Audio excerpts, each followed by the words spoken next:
ദുരന്തങ്ങൾ സംഭവിക്കാതിരിക്കാനുള്ള മുൻകരുതലുകൾ നമുക്ക് എന്ത് ചെയ്യാൻ സാധിക്കും എന്നൊക്കെയാണ് ചിന്തിക്കേണ്ടത്. പ്രാഥമികമായിട്ട് ആരുടെ വീഴ്ച എന്ന് മനസ്സിലായിട്ടുണ്ട് അങ്ങനെ ഒരു ഇല്ല, നമ്മളിപ്പോൾ ഈ കാര്യത്തിൽ ഇന്നലെ ആണ് ഈ സംഭവം ഉണ്ടാകുന്നത്. അപ്പോൾ നമുക്ക് പല കോണുകളിലേക്ക് നമ്മുടെ കണ്ണുകൾ തിരിയും.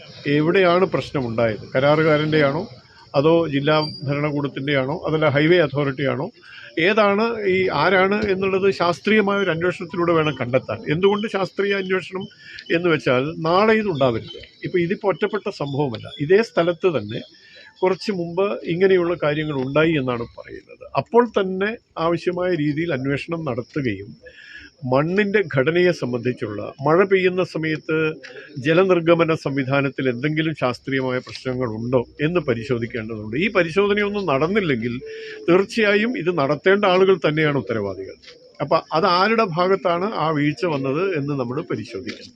അപ്പം ജനങ്ങളെ സംബന്ധിച്ചിടത്തോളം നമ്മൾ നേരത്തെ പറഞ്ഞതുപോലെ വികസന പ്രവർത്തനമാണ്. അതുകൊണ്ട് ചില പ്രയാസങ്ങൾ നമുക്ക് നേരിടേണ്ടി വരും. പക്ഷെ തയ്യാറാണ് ജനങ്ങൾ. പക്ഷെ ആശങ്കയോടുകൂടി കഴിയേണ്ടി വരിക, എപ്പോഴാണോ ഇടിഞ്ഞു വീഴാൻ പോകുന്നത് എന്നുള്ളൊരു ഭയം അവരുടെ മനസ്സിൽ ജനിക്കുക എന്നുള്ളത് ആശാസ്യമല്ല. അത് ജനങ്ങളുടെ ആശങ്ക അകറ്റേണ്ടതുണ്ട്. അപ്പം നമുക്ക് ഈ ഇടിഞ്ഞ ഭാഗം മാത്രമല്ല, തൊട്ടപ്പുറത്തെ ഭാഗത്ത് നോക്കിയാലും ചെങ്കുത്തായ തരത്തിലാണ് സംരക്ഷണ ഭിത്തി പണിതിട്ടുള്ളത്. അത് എത്രത്തോളം ശാസ്ത്രീയമാണ് എന്ന് പരിശോധിക്കേണ്ടതുണ്ട്.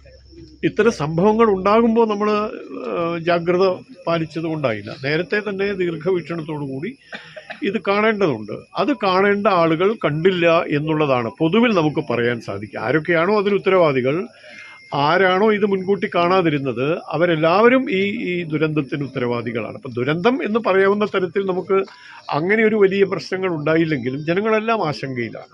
ആ ആശങ്ക പരിഹരിക്കുന്ന നടപടികളുമായി ഭരണകൂടം, ഹൈവേ അതോറിറ്റി, ഞാൻ നേരത്തെ സൂചിപ്പിച്ചതുപോലെ ആരാണോ ഉത്തരവാദി അവരെ ശാസ്ത്രീയമായ അന്വേഷണത്തിലൂടെ കണ്ടെത്തി ആ കാര്യങ്ങൾ നിയന്ത്രിക്കേണ്ടതുണ്ട്.